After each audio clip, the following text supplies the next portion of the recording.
Hello everyone, કેમ છો? બધા મજામાં? જય દ્વારકાધીશ.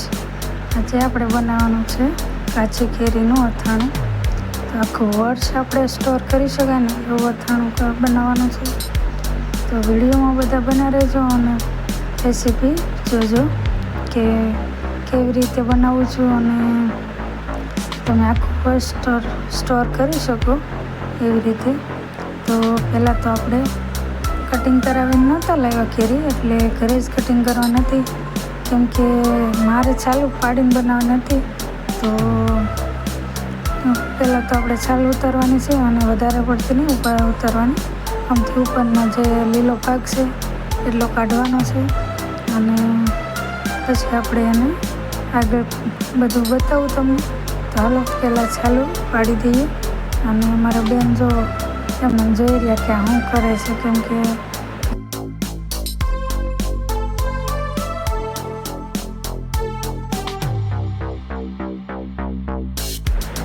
અહીંયા મેં 500 ગ્રામ કેરી લીધી છે અને તમારે જેટલી લેવી લઈ શકો. અને કેરીને પહેલાં મેં ધોઈ અને પછી લાવેલી હતી કે નકરી કરવાની હતી, તો અગાઉ ધોઈ નાખી હતી. તો ધોઈને પછી હવે ચાલ પાડવાની, કેમ કે બહારથી આવે એટલે બધી ધૂળને લાગેલું હોય તો આપણું હાથણું ખરાબ થવા એટલા માટે. તો પહેલાં ધોઈ નાખી અને હવે પછી એને ચાલુ પાડી દેવાની છે.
લ્યો બે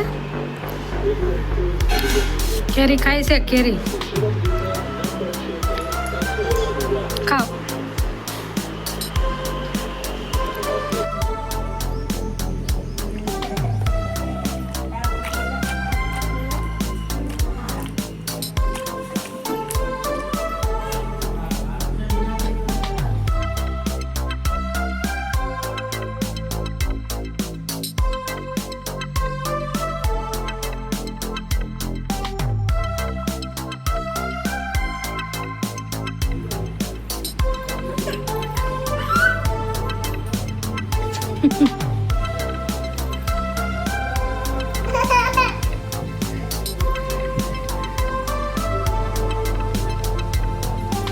બસ ત્યાં ઉભા રહ્યો ત્યાં.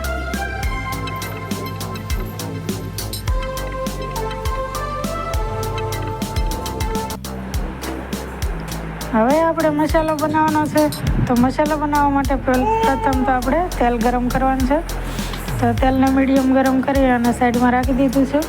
હવે આપણે મસાલા કરવાના છે. તો મસાલામાં આપણે મેથીના કુરિયા લેવાના છે, રાઈના કુરિયા લેવાના છે અને લેવાની છે થોડીક. અને ત્રીજી વસ્તુ લેવાની છે આપણે વરિયાળી. તો વરિયાળી થોડી લીધી છે. તો જો આવી રીતે 3 વસ્તુ લઈ લીધી છે. અને બીજા આપણે મસાલા બીજા પણ કરવાના છે. અને એક વસ્તુ તો રહી ગઈ કે મેં ખારેક પણ લીધેલી છે. તો અત્યારે બધે ગમે ત્યાં તમને ખારેક મળી રહે અને એ અથાણામાં બહુ સારી લાગે ખાવામાં, એટલા માટે મેં નાખી છે. અને બીજા લવિંગ બાદિયા અને એ બધું આખી નાખ્યું છે, જેથી કરીને આપણો અથાણા છે એ જાજો ટાઈમ સારા રહે. અને બીજું નાખ્યું છે મરચું, હળદર અને થોડુંક મીઠું. મીઠું ઓછું નાખવાનું કેમ કે આપણે બોળામાં પણ નાખેલું હોય છે. અને હવે બધું મિક્સ કરી દેવાનું છે સારી રીતે અને એને અડધો દિવસ રહેવા દેવાનું છે. અને જો અડધો દિવસ પછી આપણા આથણા પણ સુકાઈ ગયા હતા અને એને પણ અંદર નાખી દીધા છે. અને પછી નાખવાનો છે ગોળ. તો પહેલાં આથણા નાખી દઈએ અને પછી ગોળ નાખી અને સારી રીતે બધું મિક્સ કરવાનું છે. તો મિક્સ કરી નાખીએ અને પછી તમને બતાવું કે મારે કેટલા દિવસે મારા આથણા છે એ તૈયાર થઈ ગયા હતા. તો વિડીયોમાં બધા બનાવજો જેથી કરીને તમને પણ ખબર પડે કે આ કેટલા દિવસમાં.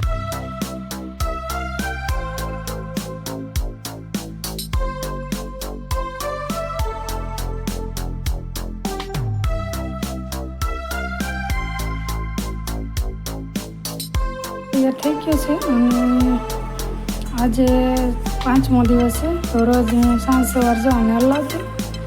અને કેમ કે મિક્સ સરખું હલાવવું જરૂરી છે. તો એકવાર સવારે હલાવી નાખું અને એકવાર સાંજે હલાવી નાખતી. તો જો આ વાતનું થયું છે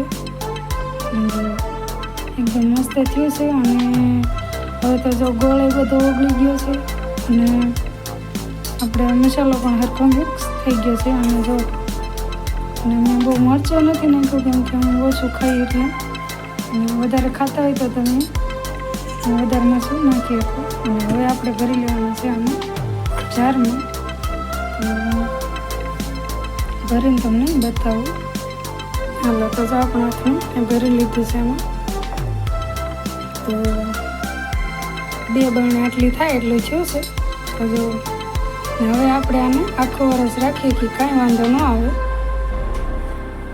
એક દિવસ માટે આપણે તડકે સૂક્યું હતું એટલે હવે કેરી કાંઈ બગડવાનું કંઈ પણ ચાન્સ ન રહે. તો પછી હવે જો આપણે આને આખું વરસ તમે સ્ટોર કરી શકો.